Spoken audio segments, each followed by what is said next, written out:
अरे चंपू, उस पुलिस की जीप का सायरन मेरे कानों में डीजे सॉन्ग्स की तरह बज रहा है रे। चल जल्दी भाग, वरना आज हमारा लॉकअप में बिरयानी खाना पक्का है। रोहित हवा में उड़ते हुए भाग रहा था। रोहित पर फिल्मों का पागलपन इस कदर सवार था कि उसकी हर बात में कोई न कोई फिल्मी डायलॉग होनी चाहिए थी। उसके ठीक पीछे बैग पकड़े, सांसें फूलते हुए, हांफते हुए विराट दौड़ रहा था। इसके लिए क्रिकेट ही इसकी जान थी। विराट चिल्लाते हुए, अरे रोहित, यह वनडे मैच नहीं है रे बाबू, डू और डाई सिचुएशन है। पुलिस फुल प्रेशर में बॉलिंग कर रही है, हमें डकआउट हुए बिना सेफ जोन में जाना चाहिए। अपने फिल्मी डायलॉग बंद कर और थोड़ा स्पीड बढ़ा करके चिल्लाते रहता है विराट। उनके ठीक पीछे पुलिस की जीप जोरदार आवाज करते हुए जीप में बैठे इंस्पेक्टर मेगाफोन से चिल्ला रहे हैं, रुको, तुम चाहे कितनी भी दूर भाग लो, हमारी शूटिंग से नहीं बच सकते। सही समय पर सही विकेट लेंगे। अरे ड्राइवर, एक्सीलेटर दबा, इन दोनों को आज ही सेटल कर देना है। रोहित हवा में हाथ हिलाते हुए, देखा विराट, इंस्पेक्टर साहब भी मेरी तरफ फिल्मी डायलॉग मार रहे हैं। लगता है किसी ने इन्हें एनिमल फिल्म दिखा दी है। इंस्पेक्टर साहब, मुझे पकड़ना असंभव है।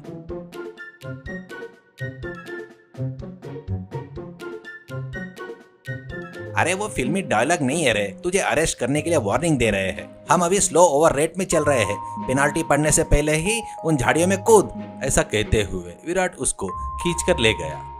हरिद्वार के बाहरी इलाके में एक पुरानी झाड़ी में घुसते ही उन्हें एक अचानक जमीन पर एक लोहे का दरवाजा दिखाई दिया। वो जंग खाया हुआ और सूखे पत्तों से ढका था।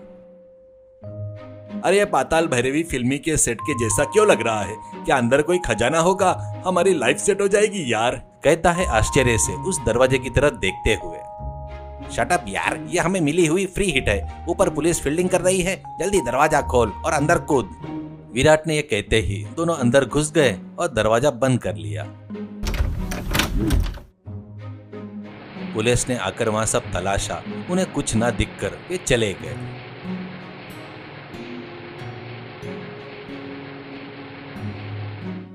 उन दोनों ने अंदर देखा तो वहां एक अंडरग्राउंड था। दूसरी तरफ भी सीढ़ियां दिखने पर दोनों उन सीढ़ियों पर चढ़ गए और उस तरफ का दरवाजा खोला। कदम बाहर रखते ही सैकड़ों मुर्गियां कुकड़ों को करते हुए उनका स्वागत कर रही थी। वहां एक बड़ा मुर्गी का फार्म था। रोहित खुश होकर, अरे वाह, इतनी मुर्गियां क्या? यह मुर्गी फार्म नहीं है रे, ये तो हमारे लिए सूर्यवंशम फिल्म में अमिताभ बच्चन द्वारा दी गई प्रॉपर्टी जैसा है। असल में एक एक मुर्गी एक एक आइटम सॉन्ग्स की तरह चमक रही है रे। ऐसा कहते हुए रोहित खुश होता है। अरे हाँ रे, ये फील्डिंग सेट की जाए तो रोज एक सेंचुरी मार सकते हैं। चल एक मुर्गी का विकेट लेते हैं, आज हमारी ग्रैंड पार्टी होगी। ऐसा कहते हुए विराट एक मोटी मुर्गी को पकड़ लेता है।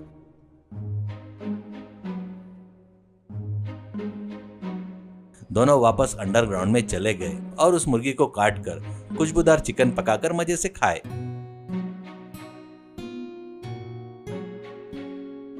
रोहित अपनी उंगलियां चाटते हुए, अरे वाह यार, इसका टेस्ट तो बाहुबली की रेंज का है रे। मेरी सास ने पकाए चिकन से 1000 गुना बेहतर है। यह मुर्गी का मांस खाने से मुझे पुष्पा फिल्म की तरह पावर आ रही है, करके कहते हुए उंगली चाटते रहता है। सिर्फ टेस्ट नहीं है रे, इसका बिजनेस वैल्यू भी ज्यादा है। रोजाना 4 मुर्गियां पकड़कर ले जाएंगे तो बाजार में कम रेट में बेच देंगे। हमारा इन्वेस्टमेंट 0 और प्रॉफिट 100%। हम मुर्गी बाजार में नंबर 1 प्लेयर बन जाएंगे। ऐसा कहता है। उस मुर्गियों का फार्म का मालिक अपने नाम की तरह ही बहुत अच्छा इंसान था। उसके पास भोला नाम का एक नौकर था। भोला भी अपने नाम की तरह परम मासूम था। वो मुर्गियों से भी बातें करते रहता है। सत्यवान दुखी होकर, भोला, रोज मुर्गियां गायब हो रही है। क्या कोई चोर आ रहा है या तू ही उन्हें चर रहा है? रोज एक मुर्गी कम होती है तो मेरा दिल फटा जा रहा है रे।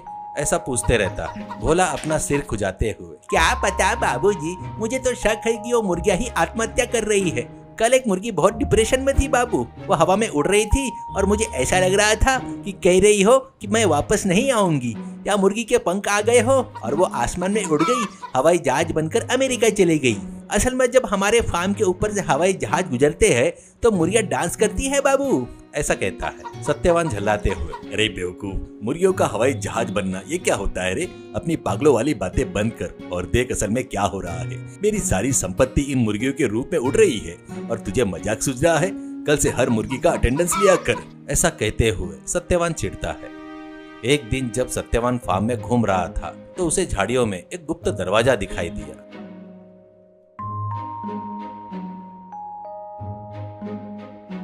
अंदर जाकर देखा तो वहाँ मुर्गियों के पंख और जले हुए बर्तन दिखाई दिए।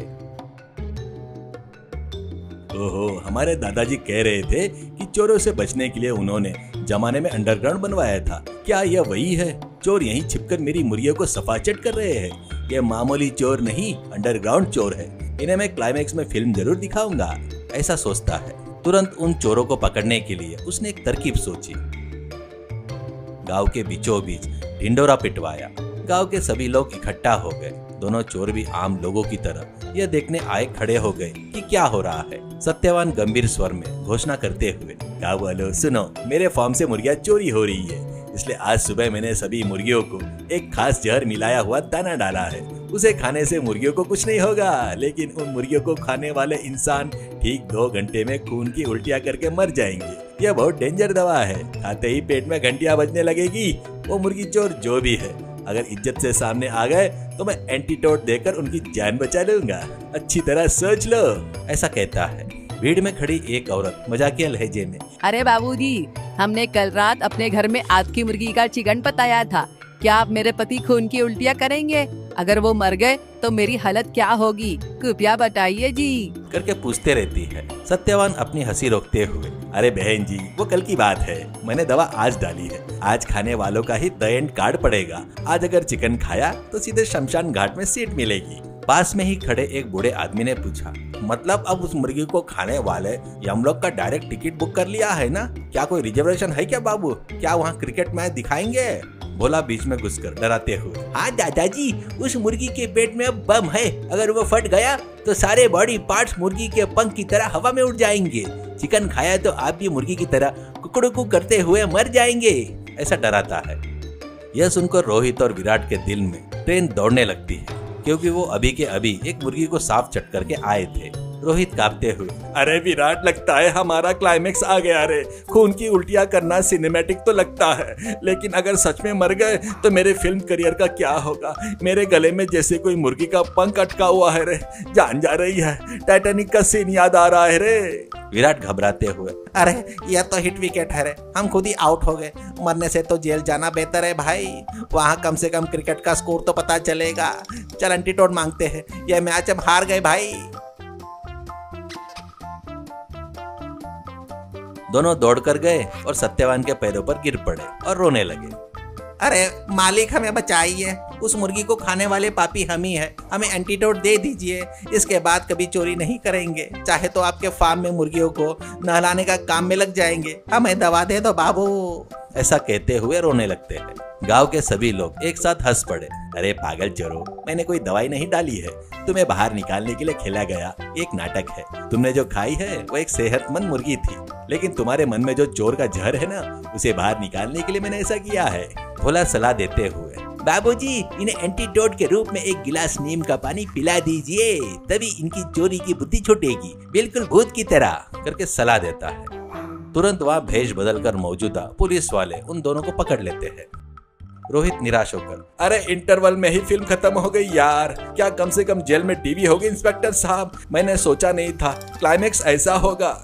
यहाँ क्लीन बोल्ड हो गए रे। चल चलते हैं लॉकअप में। पता नहीं अगले वर्ल्ड कप तक बाहर आएंगे भी या नहीं। हमारी फील्डिंग अच्छी नहीं थी रे रोहित। सीख, चोरी करोगे तो किसी न किसी दिन पकड़े जाना तय है। डर इंसान द्वारा की गई गलती को उजागर कर देती है। ईमानदारी से जीना ही सबसे बड़ी सुरक्षा है।